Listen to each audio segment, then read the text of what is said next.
Hello students, SS education में आप सभी का स्वागत है। हम लोग क्लास 10th के Bihar board English book solution कर रहे हैं। आज हम लोग इंग्लिश रीडर पनोरमा पार्ट 2 का ही यह सेकेंड बुक है। आज हम लोग लेसन 2 का हिंदी ट्रांसलेट करेंगे, जिस लेसन 2 का नाम है एलर्जी। एलर्जी के लेखक हैं डॉक्टर राणा एसपी सिंह। तो डॉक्टर राणा एसपी सिंह के द्वारा लिखी गई एलर्जी जो कहानी है, आज उस एलर्जी का हिंदी ट्रांसलेट हम लोग करेंगे। One morning Prem Shankar wake up with an itching sensation of pain all over his body. सुबह का समय था। प्रेम शंकर एक व्यक्ति का नाम था। वह जब सुबह जगा विथ एन इचिंग सेंसेशन, यानी कि अपने बदन में खुजलाहट अनुभव करना शुरू कर दिया। Pen all over his body, और साथ ही साथ पूरे शरीर में उसे दर्द महसूस होना शुरू हो गया। He could not understand. अचानक जब वह सुबह उठते, जब अपने बदन में खुजलाहट और दर्द जब महसूस किया, तो उसको कुछ समझ में नहीं आ सका। What was the problem with him. वह कहा कि मुझे क्या समस्या हो गया, कौन सी प्रॉब्लम हो गया। He went to a clinic. इस समस्या के समाधान के लिए प्रेम शंकर ने एक क्लिनिक के पास, मेडिकल के पास पहुंचता है। The doctor examined him and assured him that he will be okay in a few days. जब वह क्लिनिक के पास पहुंचता है, वह डॉक्टर को इसके बारे में वह बताता है, तो डॉक्टर उसकी बात को सुन करके, प्रेम शंकर की बातों को सुन करके, द डॉक्टर एग्जामिन्ड, उसका जांच किया, हिम एंड एश्योर्ड हिम, और डॉक्टर ने उसे दिलासा दिया, विश्वास दिलाया, that he would be okay in a few days. आप कुछ दिनों में ठीक हो जाएंगे। It's just an instance of allergy. Doctor ने कहा कि ये सब एलर्जी के उदाहरण है, ये सब एलर्जी के कारण है जो आपके शरीर में दर्द महसूस हो रहा है, खुजलाहट उत्पन्न हो रही है। ही ऑब्जर्व, वह सख्त हो गया। प्रेम शंकर जब एलर्जी का नाम सुना, Prem wanted to know what allergy is, तब वह प्रेम शंकर जानना चाहता था कि वास्तव में एलर्जी है क्या। व्हाट एलर्जी, सो एलर्जी क्या है। So the doctor explained. जब डॉक्टर से पूछा कि एलर्जी क्या है, तब प्रेम शंकर को डॉक्टर ने एक्सप्लेन किया। Allergy you can show.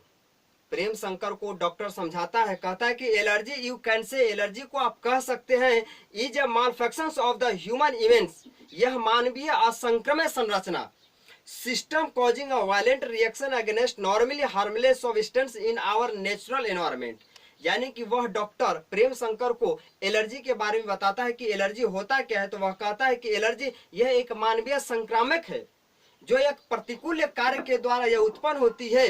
हमारे प्रतिक्रिया वातावरण से यह सामान्य, यह सब लक्षण जो होती है, यह प्राकृतिक का, हमारे वातावरण में तीव्र तरीके से हानिकारक जो पदार्थ उत्पन्न होते हैं, वह उन चीजों से हमें एलर्जी हो जाती है, और उन्हीं का यह कारण है जिससे आपके बदन में खुजलाहट और दर्द होता है। ये सब एलर्जी के कारण है।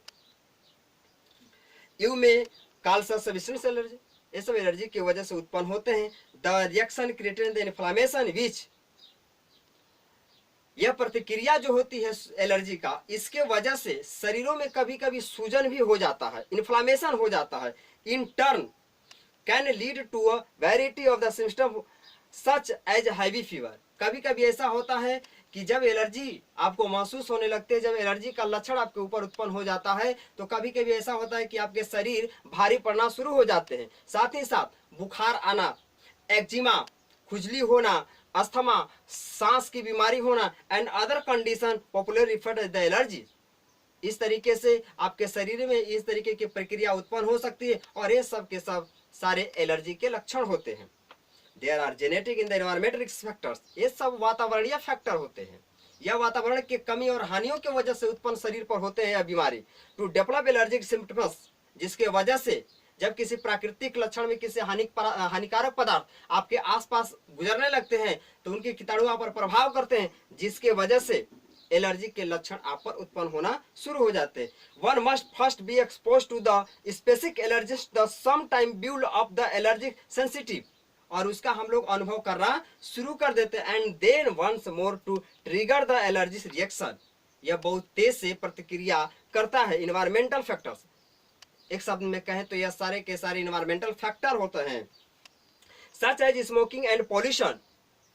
एलर्जी जो होता है धूम्रपान और प्रदूषण से भी उत्पन्न होता है। Will also add to the risk, इस पर कोई रिस्क लेने की जरूरत नहीं है। इंस्टेंटली, तुरंत allergy often appears in the seemingly beginning condition such as the fever during the pollen seasons. यह कभी कभी धूलकण जो सीजन होते हैं, धूलकण वाले तेज आंधी तूफानों में यह एलर्जी के लक्षण जो होते हैं उत्पन्न हो जाते हैं। इनफैक्ट वास्तव में many people gradually build up allergic condition over many years before experience. कभी कभी ऐसा होता है कि हम लोग सालों वर्षों तक इसका अनुभव करते रहते हैं। एनी सिम्टम्स व्हाट एवर, यह सारे के सारे लक्षण जो होते हैं यह एलर्जी के होते हैं। हाउएवर, हालांकि फॉर सम अनफॉर्चुनेट पीपुल्स, कुछ लोगों में यह असामान्य के तौर पर होता है। एक सर्टेन फूड व ड्रग व the ordinary insect bite can result in the sudden. कभी कभी ऐसा होता है, एलर्जी का जो लक्षण होता है यह धूल कण और इन्वायरमेंटल फैक्टर्स के वजह से भी उत्पन्न होते हैं, लेकिन कभी कभी आपके खान पान से भी, कुछ दवा जो होती है गलत तरीके से जब उसका आप सेवन कर लेते हैं, वैसे भी आपको भी एलर्जी का कारण बन जाता है। इस तरीके से एलर्जी आपके बदन में उपस्थित हो जाता है। Bite can result in sudden, कभी कभी एलर्जी हो जाता है कि कोई छोटा चीज डंक मार देता है, कोई छोटा चीज काट लेता है, कोई कीटाणु काट लेता है, तो वैसे में भी आपके बदन में सूजन हो जाती है, वैसे कारण में आपको एलर्जी उत्पन्न हो सकती है। इस तरीके से एलर्जी हो सकती है। Life threatening and fleeting shocks, आप इससे डरने की जरूरत नहीं है। For more of those allergic which start as eczema वर ग्रोनिस्टस problems and evolve in the asthma. इस तरीके की जब एलर्जी आपके अंदर उत्पन्न होती है तो एक्जिमा जैसी बीमारी उत्पन्न हो जाती है, ऐसी समस्या आपके ऊपर आ जाती है। Many evolve in the asthma, इसके वजह से आप अस्थमा अर्थात सांस की बीमारी से पीड़ित हो जाते हैं। फ्रिक्वेंटली इन्वॉल्विंग रेस्पिरेटरी सिस्टम्स, सांस की बीमारी का यह लक्षण हो जाता है जिसे आप समझ सकते हैं कि मुझे अस्थमा हो चुका है। Such as the hyper acidity in the obstruction of the airways. कभी कभी ऐसा होता है कि इन्वायरमेंटल जो होता है, जो दूषित हवा होती है, दूषित हवा की वजह से हमारी सांसों पर प्रॉब्लम होती है, जिसकी वजह से अस्थमा रोग उत्पन्न हो जाता है। This direct path of the development is the widely referred to as the allergy march. ये सब के सब एक ही शब्द में कहें तो ये सारे के सारे जो चीज होते हैं ये एलर्जी के मार्च होते हैं, एलर्जी के कारण होते हैं। Our basic understanding of allergy, साधारण तौर पर एलर्जी के लिए हम समझे has revolved from the discovery in 1967 of the previously unknown antibody। 1967 के बाद जब हमें पता चला एलर्जी के बारे में, haemoglobin E was IgE by sensitivity in the Uppsala and the Baltimore. 1967 के बाद हमें पता चला कि उपासला के वैज्ञानिक और बाल्टीमोर के वैज्ञानिक ने हीमोग्लोबिन ई और IgE की खोज किया, और यह जो हीमोग्लोबिन था यह एलर्जी के लिए कारगर उत्पन्न हुआ। The most significant property of the IgE antibiotics in that की कॉम the spacing of the hundreds of different allergies. यानी कि यह जो उपासला और बाल्टीमेटर वैज्ञानिकों ने जब इसकी खोज की हीमोग्लोबिन की, तो यह हीमोग्लोबिन 100 ऐसे एलर्जीज को वह कारगर साबित हो सकता था। Continued research in the significantly the advanced or the knowledge regarding the, for example, यह एक उदाहरण के तौर पर समझा जा सकता था कि उसके लिए थोड़ा सा यह कारगर हो जाता था। The increase between IgE in the inflammatory cells, यानी कि यह जो सांस की बीमारियों को उत्पन्न करता था, एक्जिमा की बीमारियों को उत्पन्न करता था एलर्जी, तो यह जो IgE हीमोग्लोबिन था उसे रोकने का यह काम करता था। फॉर इफेक्टिव अस्थमा मेडिटेशन, यह ज्यादातर अस्थमा वाली बीमारियों पर यह असर करता था। One needs to look beyond the obvious symptoms, इसके बहुत सारे लक्षण थे। Antihistamines for example when it provides temporary relief by masking the symptoms. कहें तो इसके लक्षण से बचने के लिए हम मास्क का प्रयोग कर सकते थे, but have directly no effect on the underlying inflammation. अगर इस तरीके से हम बचते हैं तो इन्फ्लामेशन, हमारे शरीर में सूजन जैसी बीमारी उत्पन्न नहीं हो सकती है, लक्षण उत्पन्न नहीं हो सकते हैं। Other pharmaceutics not to be effective for seasonal allergy, यह एक सेंसनल एलर्जी भी मानी जाती है। Must be administered weeks before exposures, इसकी जो असर होती है लगभग 1 सप्ताह तक होती रहती है लगभग।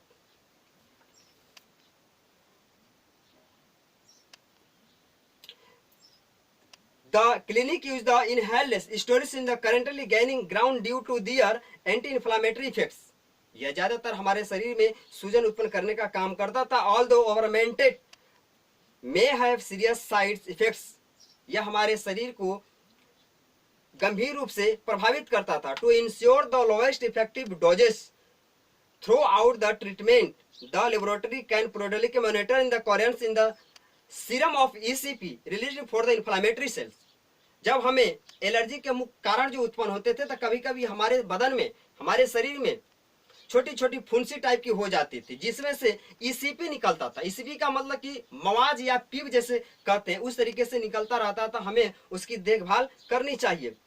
इसोनोफिलिक contents protein is a protein generated in the certain white blood cells एंटली एंजेंट इन द इम्यूनस। कभी कभी यह हमारे ब्लड पर आघात करता है, डिफीट सिस्टम्स, और यह हमारे सिस्टम को अस्त व्यस्त कर देता है। यूजिंग अ डायग्नोस्टिक टेस्ट, इसके कई तरीके के टेस्ट हैं जिसे हमें टेस्ट कराना चाहिए। जब हमें किसी प्रकार की एलर्जी या किसी प्रकार के जब लक्षण हमारे बदन पर ऐसा दिखाई दे या हानि उत्पन्न हो तो हमें हमेशा क्लिनिक या डायग्नोस्टिक टेस्ट कराना चाहिए। Development by Phadia ECP can defected in the body fluids, हमें हमेशा ईसीपी पर ध्यान देना चाहिए, मवाज या पी पर ध्यान देना चाहिए, ताकि वह हमारे शरीर में बड़ा रूप धारण न कर सके। आगे है ट्रीटमेंट ऑफ एलर्जीज। आप एलर्जी के कौन कौन से इलाज हैं, आप उसके तरीके से बच सकते हैं। There are 3 general approaches to the treatment. Allergy से बचने के लिए मुख्यतः 3 कारण है। पहला है कि डिजीज सच एलर्जिक रेंटिस, जो एलर्जी को उत्पन्न करता है उसे बचना चाहिए। दूसरा है avoidance of the allergens, allergy से एलर्जी को बहिष्कार करना जरूरी है। Meditation to relieve systems and the allergy source, allergy जब होती है तो उसे राहत करना सबसे बड़ी बात होती है। एलर्जी जब हो जाती है, जब किसी प्रकार के जब इन्फ्लामेशन होता है आपके शरीर में, तो उसे आपको राहत पाने की जरूरत है। आगे है सजेशन टू अवॉइड एलर्जीज, आप किस प्रकार से एलर्जी से बच सकते हैं, कुछ निम्नलिखित सलाह हैं।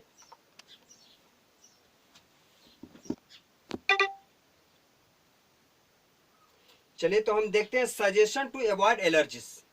आप एलर्जी से बच सकते हैं, कुछ सलाहें हैं, तो आपको यह सलाह माननी चाहिए और ऐसा करना चाहिए जब यदि आपको एलर्जी से बचना है। तो कौन कौन से सलाह है जो आपके ऊपर एलर्जी का प्रभाव न पड़ सके। Number 1, wear a pooling mask when moving the grass और हाउस क्लीनिंग। जब कभी भी आप अपने घर के आसपास सफाई कर रहे हो, घास की कटाई कर रहे हो, तो उस समय आप अपने चेहरे पर मास्क लगाना न भूलें। इस तरीके से आप एलर्जी से बच सकते हैं।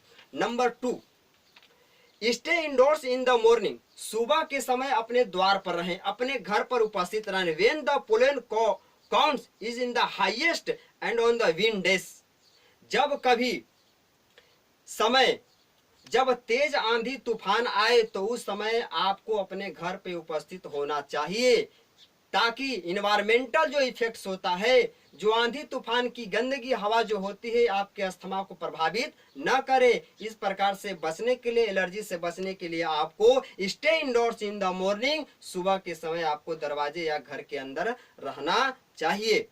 Number 3, read and understand food levels.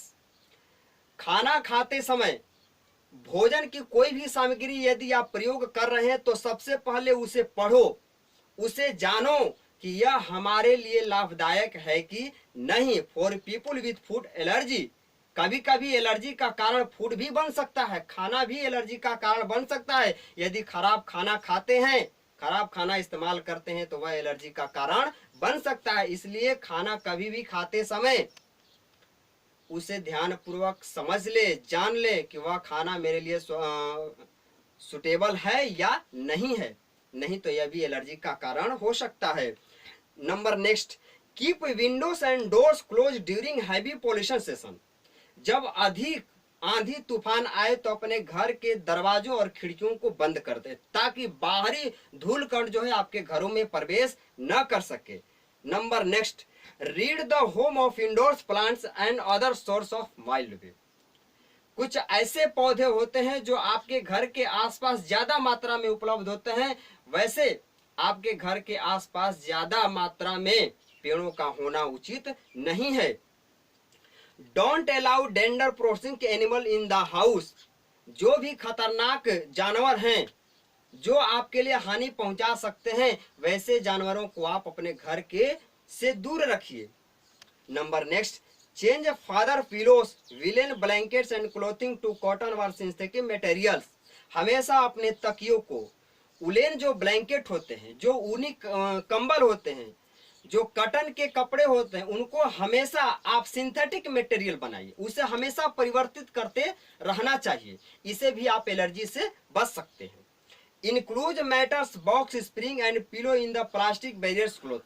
आप जितने भी घर के अंदर सामान रखे हैं, जैसे बॉक्स हुआ, गद्दा हुआ, तकिया हुआ, इन सारे चीजों को आप प्लास्टिक से ढक करके रखें ताकि बाहर से आए धूल कण उस पर प्रवेश न कर सके। यह भी एक एलर्जी का कारण हो सकता है। इसे बचने के लिए आप उसे किसी प्लास्टिक बैरियर से ढक करके रखें।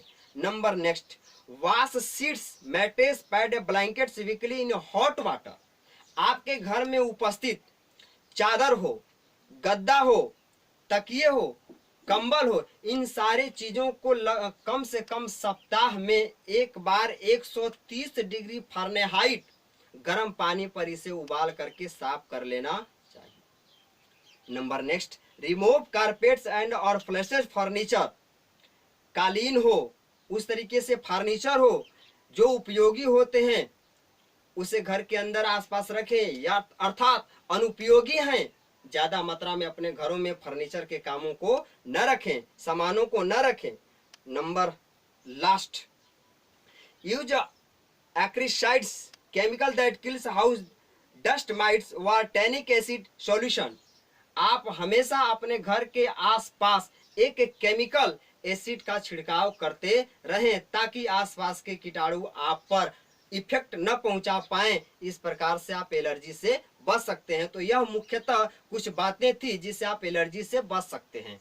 यह नॉर्मली लोगों के लिए था, लेकिन कुछ ऐसे लोग हैं जो हाई फाई के हैं, जो बड़े बड़े लोग हैं, जो महलों में रहते हैं, जो पैसा खर्च कर सकते हैं, वे किस तरीके से एलर्जी से बच सकते हैं। Number 1, use the air condition in the house and car. कभी भी अपने घरों के अंदर एयर कंडीशन का प्रयोग करें, और जब वह कारों में यात्रा करते हैं तो कारों में भी एयर कंडीशन लगा करके यात्रा करें। यह है एलर्जी से बचने के लिए कारण, और यह उन लोगों के लिए जो पैसे खर्च कर सकते हैं। Number 2, use of air filters. अपने घरों में हवा फिल्टर्स का प्रयोग करें। नंबर 3, यूज ड्यू हम फीडर्स। ड्यू हम फीडर का प्रयोग करें। यह भी एक फिल्टर्स का ही रूप होता है जो पानी के रूप में इसको लगाया जाता है। इस तरीके से यह मुख्यतः 3 था एलर्जी से बचने के कारण। जो बड़े लोग जो पैसे खर्च कर सकते थे, उन लोगों के लिए यह है एलर्जी से बचने के कारण। तो साधारण तौर पर एलर्जी से बचने के लिए हम दोनों लोगों के लिए कारण बता दिए, एक सिंपल लोगों के लिए और जो पैसा खर्च कर सकते हैं उन लोगों के लिए भी मैंने बता दिया कि एलर्जी से बचने के लिए आप मुख्यतः इन बातों पर ध्यान दें, तभी आप एलर्जी से बच सकते हैं। तो आज हम लोग इंग्लिश रीडर की डॉक्टर राणा एसपी सिंह की लेसन 2 एलर्जी लिखी हुई कहानी को हमने ट्रांसलेट किया, इसलिए इस चैप्टर को आज हम लोग समाप्त करते हैं। यदि यह वीडियो आपको अच्छा लगे तो आप शेयर, कमेंट और सब्सक्राइब करना न भूलें। सब्सक्राइब करने से आपको फायदा हमेशा रहेगा कि जो भी मैं वीडियो अपलोड करूंगा सबसे पहले आपके पास से नोटिफिकेशन पहुंच जाएगा।